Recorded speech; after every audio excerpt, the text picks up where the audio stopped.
राज्याचे मुख्यमंत्री देवेंद्र फडणवीस साहेब आणि जलसंपदा मंत्री नामदार राधाकृष्ण विखे साहेब राज्य मंत्रिमंडळाने निर्णय घेऊन साखळा योजनेला आज मंजुरी या ठिकाणी बहाल केलेली आहे।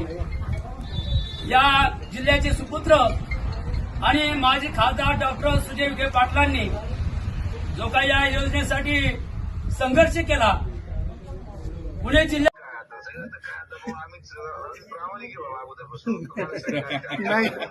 पत्रकार घेतोय मला लाईव्ह चालू आहे दादा, पत्रकार घेताय तुमची बाईट लाईव्ह चालू का? हो, एक मिनिट बोला। हॅलो, हॅलो, आता साखळी विषयी काहीतरी थोडं बोला आता। नाही, आता साखळी विषयी बऱ्याच वर्षांच्या संघर्षानंतर जवळपास 40 वर्षाची प्रतीक्षा जनतेची होती हा, आणि अनेक आश्वासनं दिले गेले प्रत्येक निवडणुकीमध्ये, प्रत्येक भागामध्ये। माझ्या लोकसभेच्या वेळेस मला असं वाटतं जेवढे शब्द मी आजपर्यंत राजकारणामध्ये दिले हा हा, त्या सगळ्या शब्दांमध्ये हा एकमेव शब्द अजून राहिला होता जो दुर्दैवाने माझ्याकडून पूर्ण झालेला नव्हता।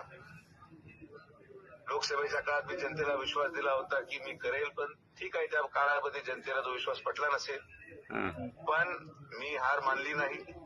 आज राज्याचे मुख्यमंत्री माननीय देवेंद्र फडणवीस साहेबांनी जो शब्द वाळकी येथे सगळ्या अहिल्यानगरच्या साखळी प्रभावित असलेल्या गावांच्या शेतकऱ्यांना दिला होता, जनतेला दिला होता, तो शब्द माननीय मुख्यमंत्री महोदयांनी पूर्ण केला। आज राज्य मंत्रिमंडळामध्ये राज्याचे जलसंपदा मंत्री तसेच अहिल्यानगर जिल्ह्याचे पालकमंत्री माननीय नामदार राधाकृष्ण विखे पाटील साहेबांनी जी मेहनत या प्रस्तावासाठी घेतली आणि माननीय मुख्यमंत्री महोदयांच्या प्रयत्नातून ती कॅबिनेटमध्ये आज आली। माननीय मुख्यमंत्र्यांच्या नेतृत्वामध्ये राज्य मंत्रिमंडळाने साखळीच्या प्रकल्पाला आज कॅबिनेटमध्ये मान्यता दिलेली आहे।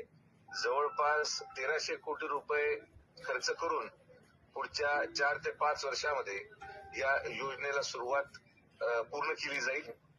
आणि आम्ही आता मी केरळ दौऱ्यावर असल्या कारणाने मी माननीय मुख्यमंत्री महोदयांना परवा देखील मुंबई इथे भेटलो होतो, पालकमंत्री महोदय होते, आणि आम्ही विनंती केली होती की साहेब हे कॅबिनेटमध्ये या 1 तारखेला आपण घ्यावं, आणि साहेबांनी तसंच आमच्या विनंतीला मान देत आज मान्यता दिल्याबद्दल मी राज्याचे मुख्यमंत्री तसेच दोन्ही उपमुख्यमंत्री व सर्व लोक ज्यांनी या साखळीसाठी संघर्ष केला, यामध्ये माझे नेते स्वर्गीय शिवाजीराव कर्डिले साहेब, ज्यांचं खरं तर स्वप्न होतं की योजना